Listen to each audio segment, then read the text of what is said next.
Quand on entend parler d'immigration dans les médias, bien trop souvent le lien est fait entre délinquance et insécurité.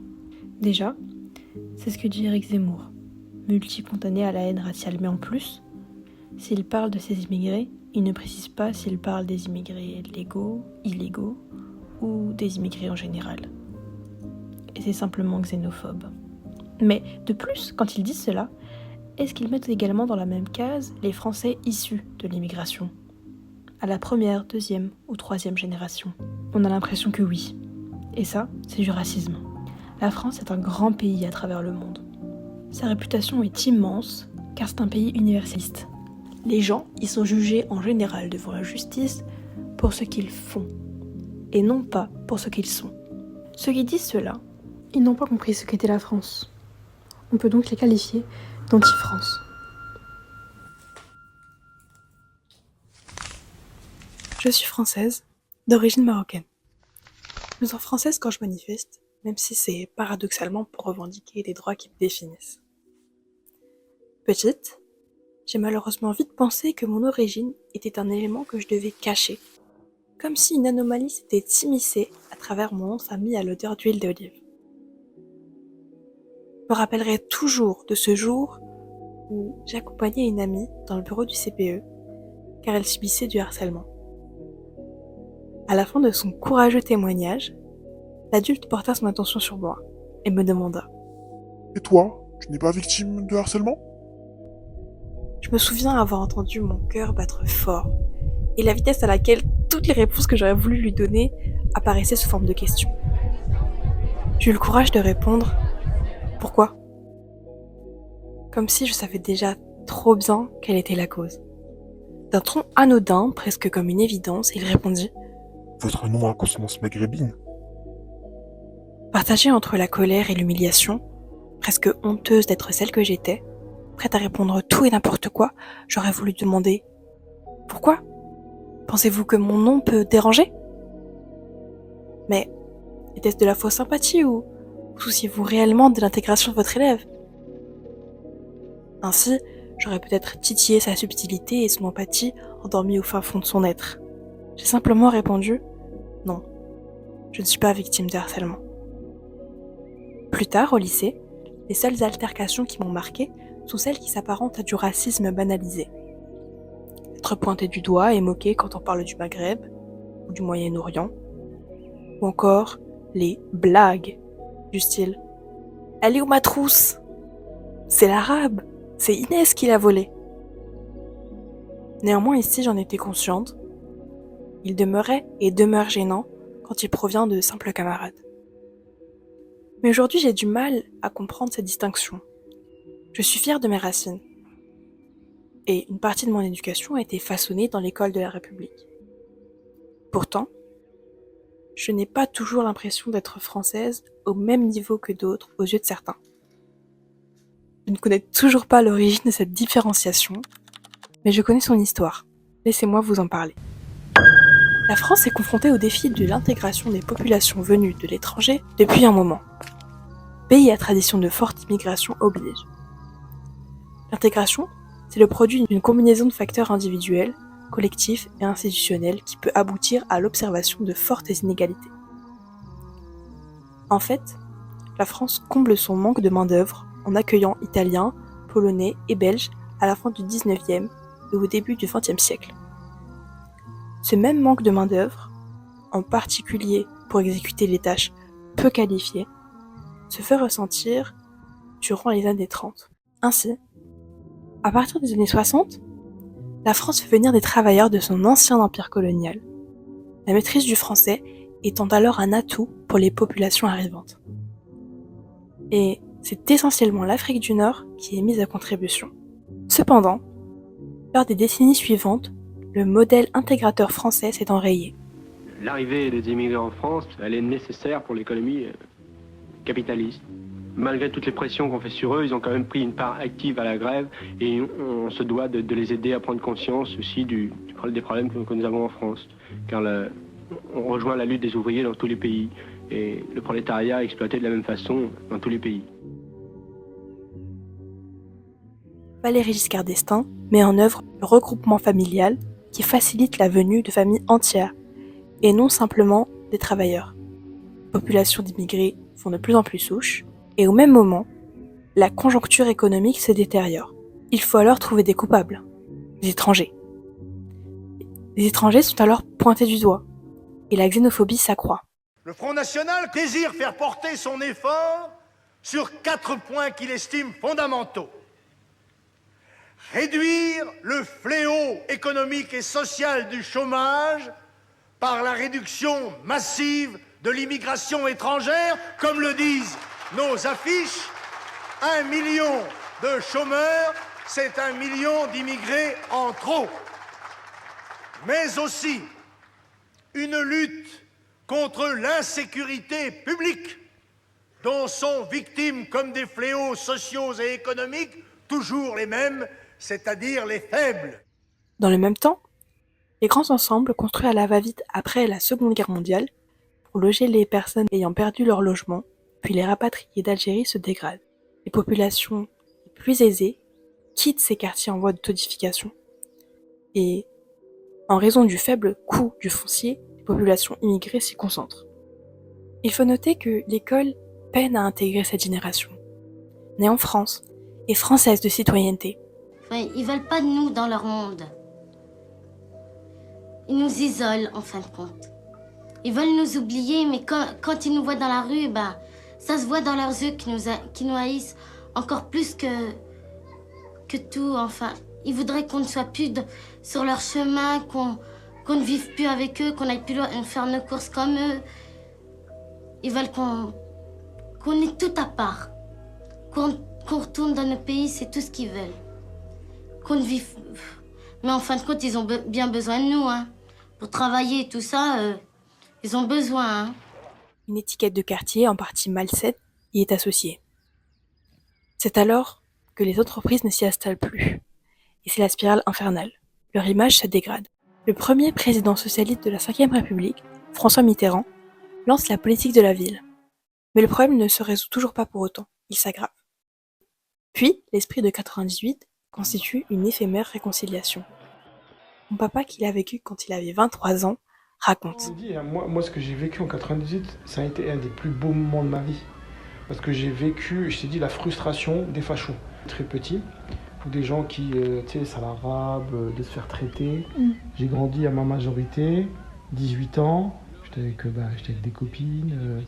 Automatiquement, la jalousie, un arabe avec une gabria. Les remarques bougnoul, t'avais mes chaussures, enfin tu vois, je vais t'en mettre une, enfin des propos quand même racistes, je l'ai vécu, jusqu'en 98. En 98, on gagne la Coupe du Monde grâce à Zidane. Il y a une fête de malade. Et tous les gens que tu rencontres, on se fait des accolades, garçons, filles, et on se connaît pas. Tu vois, on est heureux. Peu importe la couleur, peu importe. Et voilà, et c'est un moment magnifique. Tu te sentais vraiment français.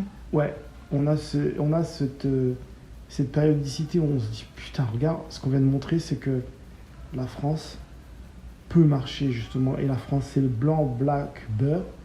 Je me suis dit, ça y est, notre place, elle est là. Après cela, en 2005, avec la mort de Zied Ebouna, les émeutes urbaines parties de la région parisienne s'étendent à toute la France. Et de nouvelles mesures sont prises en faveur des banlieues. Mais le problème n'est toujours pas résolu. En réalité, chaque gouvernement présente son plan pour les banlieues, en ajoutant de nouveaux dispositifs. Les zonages se superposent, se suivent, et les sigles font peur. Zone urbaine sensible, zone franche urbaine, zone d'éducation prioritaire, etc. Ils ont en fait pour effets collatéraux d'affaiblir le but qu'ils visent, car l'identification de ces quartiers les stigmatise. Et ils font fuir les investisseurs et habitants fortunés.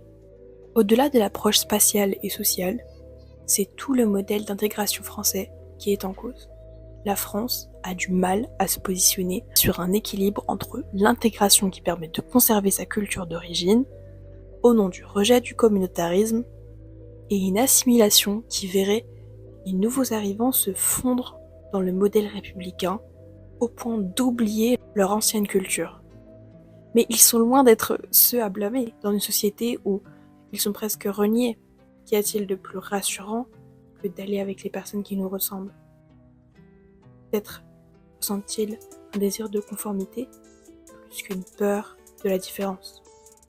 Ce communautarisme ne pose d'ailleurs aucun souci aux États-Unis, à l'image de Chinatown et autres, Little Italy par exemple. Mais la France, qui combine droit du sol traditionnel et droit du sang, n'impose pas de test d'intégration avant la naturalisation, au regard d'autres pays comme aux États-Unis et au Canada, qui utilisent un système à points pour valider ou non l'acquisition de la citoyenneté, en fonction du degré de la maîtrise de la culture, des langues, mais aussi des possibilités d'insertion dans le marché du travail. Parallèlement à cela, quand on atteint des points d'inflation jamais atteints auparavant, et puisque l'État n'avouera jamais avoir échoué, alors il faut un fautif. Et les mêmes sont pointés du doigt. Aujourd'hui, les étrangers sont la cause de tout le mal de la société. Bien sûr, Ils sont la cause de cette perte de pouvoir d'achat. Et ils accaparent un budget bien trop important. Et on ne se sent plus en sécurité dans nos propres villes, il faut le dire. ce n'est pas pour rien que l'on parle de médiacratie, et de quatrième pouvoir, ou encore de journalistes chiens de garde. Mais bon, j'estime que vous êtes assez grand pour vous renseigner vous-même sur différents médias et prendre du recul sur tout ce que vous entendez, lisez ou voyez. Mais revenons à notre sujet initial. Nos grands-parents, en arrivant ici, savaient très bien que l'accès au système d'aide sociale du pays d'accueil était peu ouvert aux immigrés, ou pas immédiat. Ils étaient conscients qu'existaient des phénomènes de discrimination, comme les barrières administratives, qui ralentissent par exemple l'obtention du permis de travail ou compliquent l'embauche au point de vue administratif. Ils savaient plus que n'importe qui qu'ils avaient une obligation de trouver un emploi pour subvenir à leurs propres besoins, qui les conduisait à accepter des emplois rapidement disponibles, et qui sont les plus souvent faiblement qualifiés, aux conditions désastreuses et mal payées. Certains d'entre eux en ont payé le prix d'accidents du travail, de maladies, ou même de leur vie. Alors, je souhaitais prendre la parole pour raconter notre histoire. Parce que je ne suis personne, mais je sais qui je suis. Je voulais dénoncer cette stigmatisation des personnes issues de l'immigration durant leur parcours scolaire ou académique, ou même au quotidien. Et aussi dénoncer la manière dont ils sont représentés dans l'espace artistique, visuel et public français. Parce que l'art n'a rien d'objectif. Il touche profondément à notre subjectivité, elle-même façonnée par notre vécu, par la somme et la multiplication de nos souvenirs, de nos cicatrices et de nos sourires. Nesrine Slaloui, dans son roman Illégitime, dresse un portrait trop souvent absent de la littérature française. Celui d'une fille d'immigrés, issue de classes populaires, qui a su soulever le poids de ses luttes sur la corde fragile de l'excellence académique, sans jamais renier ses origines. Elle écrit aux écorchés, aux ambitieux, à tous ceux qui se reconnaîtront et aux miens pour toujours. La France ne nous voit pas. Nos visages d'Arabes ne sont nulle part. Ni dans les journaux, ni dans les films, ni même dans les livres. Sauf pour nous dénigrer. Jamais le mot « arabe » n'est prononcé avec le sourire sur les écrans de télévision. Quand nous sommes issus de l'immigration, il faut être extraordinaire pour simplement être écouté et respecté. Pourquoi nous condamner à l'excellence? C'est le récit d'une réussite mélancolique et amèrement sucrée. En fait, je suis déçue, blessée et inquiète. Déçue de constater qu'une grande partie de la droite et de l'extrême droite marche au diapason. Blessée car, comme beaucoup, j'ai le sentiment de ne pas être à ma place. Inquiète, car les derniers vestiges, déjà fragiles de ce qui pouvait qualifier Macron de dernier rempart contre l'extrême droite, se sont définitivement écroulés. C'était pourtant même la consigne entre les deux tours, face à la fille du plus grand xénophobe de la 5e République. Mais vous l'aurez compris, cette dérive n'est pas nouvelle, et une histoire s'est dessinée au fil des années. Vous en avez assez, hein? Vous avez assez de cette bande de racailles. On va vous en débarrasser. Il en faut toujours un, mais dès qu'il y en a un, ça va, c'est quand il y en a beaucoup qu'il y a des problèmes. Menée en 2016 par le défenseur des droits, Jacques Toubon. Cette étude révèle que les personnes perçues comme noires ou arabes ont 20 fois plus de probabilité d'être contrôlées qu'une personne blanche. La météo indique une détérioration significative du climat. Pas du tout. C'est violence. Paris. Des drapeaux avec la croix celtique, symbole de l'extrême droite radicale. Mais cela n'était que des mots, ou des intentions, plus que des actes. Mais de plus en plus de mesures xénophobes sont applaudies, et elles injecteraient la préférence nationale ou priorité, appelez-la comme vous le souhaitez, dans notre vie quotidienne. Un gros mot des années 80, réservé aux racistes du parti de Jean-Marie Le Pen. Eh oui, vous ne rêvez pas. Je ne sais pas où l'on va, mais je suis sûre que l'on avance vers une parole raciste encore plus décomplexée qui érigera une nouvelle fois les immigrés responsables de tous les maux de notre société. Je ne sais pas où l'on va, mais je suis sûre, monsieur Macron, que vous voulez entrer dans l'histoire. Je pense que votre souhait est en cours de réalisation.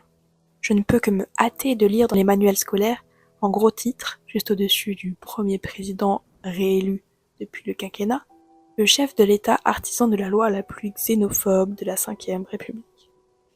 Et à la fin, il y aura sûrement écrit « L'homme qui a laissé les clés de l'Élysée à la famille Le Pen pour s'y installer ».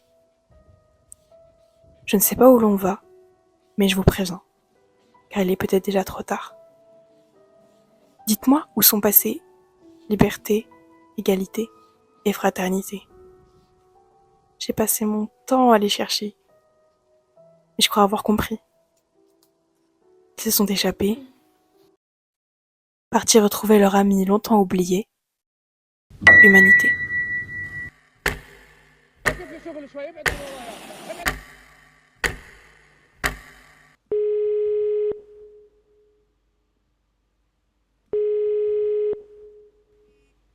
Bonjour, vous êtes sur le répondeur de l'Humanité.